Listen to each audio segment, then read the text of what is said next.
As experiências pessoais de uma pessoa vão dizer sempre muito sobre como ela se comporta e como ela pensa.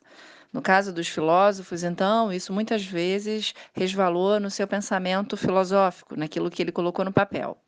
Hoje a gente vai falar sobre Friedrich Nietzsche, um filósofo que nasceu em 1944 e morreu em 1900.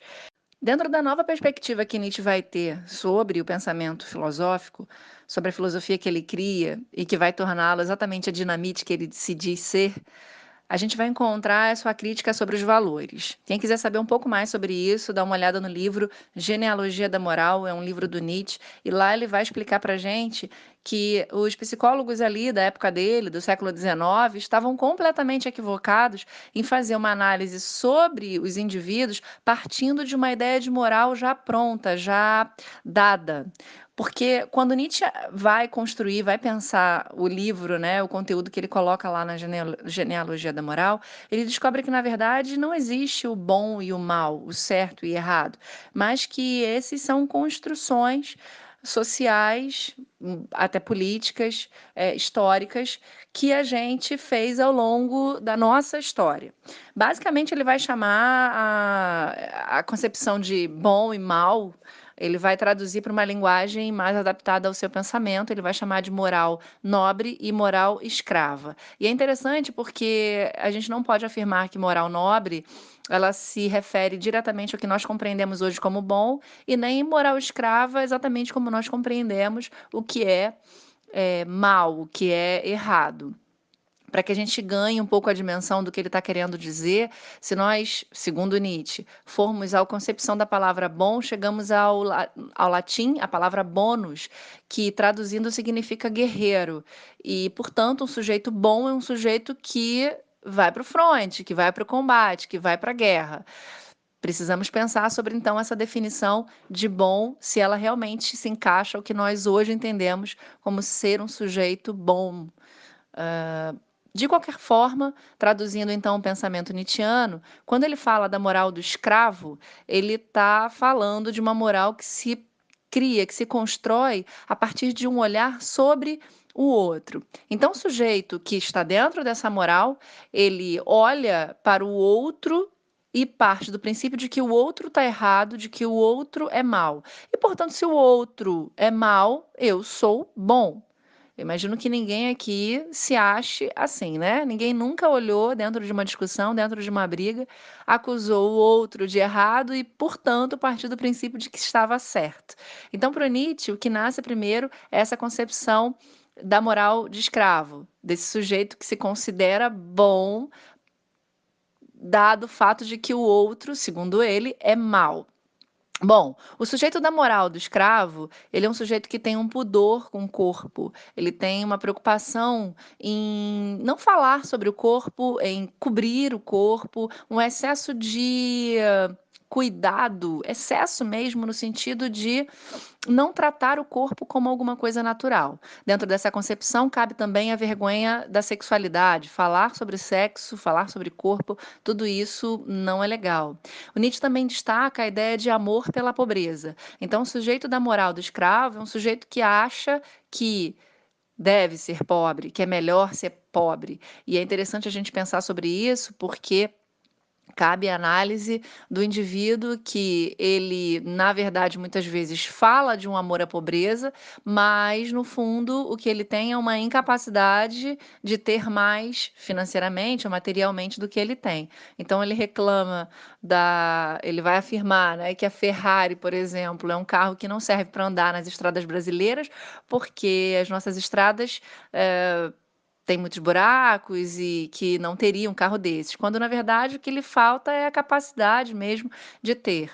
E de uma maneira geral, esse sujeito ele pode ficar também incomodado com os bens materiais, né? Incomoda ele ter bens materiais. Ele não se sente à vontade com isso, talvez porque ele não se sinta merecedor disso. O Nietzsche também fala de uma renúncia a viver plenamente, porque a vida do sujeito que está na moral do escravo é uma vida preocupada em cumprir sempre uma determinação, uma série de regras, é uma vida que não pode ser vivida intensamente. Você não pode desejar, você não pode querer, você tem que muitas vezes negar quem você é. mesmo que isso não signifique passar por cima do outro. É claro que se o seu ser, né, se a sua vontade, ela ultrapassa o limite do outro, é bom que você repense sobre isso. Mas nesse caso aqui, o Nietzsche ressalta o simples fato do sujeito não dizer quem ele é, ou dizer o que ele gosta, por um medo, por um receio que não está relacionado a gerar um malefício a ninguém aqui não. Ele também fala do desejo de morte. Então esse sujeito, ele tem uma relação com a morte que não é uma relação suicida, ele não pensa em se matar, mas ele tem uma relação de quando eu morrer, as coisas vão ficar melhor, quando eu morrer, eu serei livre, quando a morte chegar ou quando o céu vier, eu serei uma pessoa melhor, uma pessoa mais feliz. Por isso, inclusive, ele vai empurrar com a barriga tudo que ele vai passando de desagradável aqui. O problema é que esse sujeito também é ressentido. Ou seja, ele não resolve os problemas que ele tem aqui, ele se ressente, ele repensa os danos que lhe chegam, de modo que ele não resolve os seus problemas aqui. Ele é um sujeito que não diz não. Ele sempre diz sim, mesmo que internamente ele diga não. Ele também é fraco, exatamente porque ele não se coloca diante das situações. Ele avalia, seguindo aqui, ó, ele avalia ações e julga pessoas em decorrência dessas ações. Ou seja, ele simplesmente pega uma ação específica e, a partir daquela ação, avalia um sujeito por completo.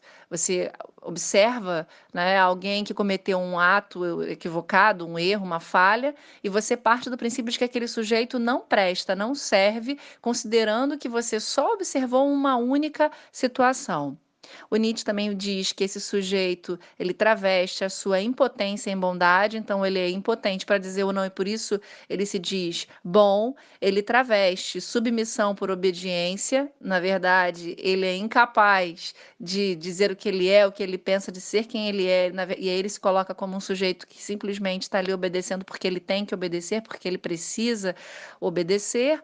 Ele traveste covardia e impaciência, mais uma vez, ele é um sujeito que não tem coragem de se colocar, ele não tem coragem de dizer o que ele pensa, então ele diz: eu vou esperar uma hora, as coisas vão mudar.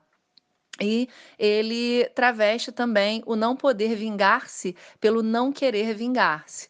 Na verdade, ele não tem essa capacidade de agir e por isso ele diz que não vai se vingar. Mas muitas vezes esse é o mesmo sujeito que diz: Deus está vendo, esse é o mesmo sujeito que diz. Ainda bem que existe reencarnação, ou seja, é um sujeito que coloca essa vingança, aqui entre aspas, ou na mão de Deus ou na mão de uma estrutura maior que vai dar conta do dano que o sujeito me causou. Mas eu mesmo sou incapaz de ir lá e resolver, de dizer o que me causou mal ou de esquecer, realmente, que também seria uma alternativa, né? E a moral do Senhor? Ou moral nobre, como Nietzsche colocava. Segundo ele, esse sujeito ele é forte. E se forte ainda é uma palavra muito genérica, a gente entra nos detalhes dessa afirmação. Ser forte para ele é ser corajoso, é ter realmente a capacidade de se colocar diante das situações. É saber dizer o não que o outro não sabe dizer. É saber a hora de agir, não ficar escondido, não esperar o tempo passar, esperar que o mundo faça alguma coisa para você, ou por você. Você vai lá e faz. O sujeito da moral do Senhor, ele diz sim a si mesmo. Então ele se respeita, ele entende os seus limites, ele se ama, ele possui sentimento de plenitude, ele deseja, ele realmente quer colocar em prática aquilo que ele é, e ele busca fazer isso de uma maneira plena. A outra coisa que o Nietzsche diz é que a moral do Senhor, o sujeito dessa moral, ele toma para si aqui, ele mesmo como um ponto de referência. Então ele não fica esperando o comparativo, ele não fica olhando para o outro para afirmar ou para dizer se o outro fez, ele vai fazer também. Não, ele é um sujeito da iniciativa, ele é um sujeito que confia em si, confia nas suas escolhas. Ele também não precisa da aprovação de ninguém. Por isso ele não está preocupado com a comparação. Pelo contrário, ele deve detestar a comparação, porque para ele não significa nada, não. Ele cria valores, Eu disse para os meus alunos outro dia que o sujeito da moral do Senhor, ele é uma espécie de hipster, né? Ele cria um estilo, ele cria um jeito de ser e de fazer que é só dele. Claro que a gente está influenciado, baseado em outras referências, mas ele é autêntico na medida do possível. Ele atribui também valores a pessoas e não só aos seus atos. Então, diferentemente do sujeito lá da moral do escravo, na moral do Senhor, há uma observação de quem o indivíduo é como um todo. Eu não simplesmente passo a desqualificá-lo a partir de uma má ação aqui entre aspas, que ele gerou. Então eu não passo a achar que alguém não presta porque ele simplesmente cometeu um ato único, isolado, que não foi legal. O sujeito da moral do Senhor, ele tem uma análise muito mais ampla das pessoas. Por que ele vai agir dessa forma? Porque ele entende que cada ação que a gente comete, ela não poderia ser diferente da que a gente executou, que naquele instante, o nosso estado de consciência só nos autorizava a agir daquela forma. Por mais deprimente que possa ser, infelizmente, é assim que funciona. Foi o que a gente conseguiu colocar em prática.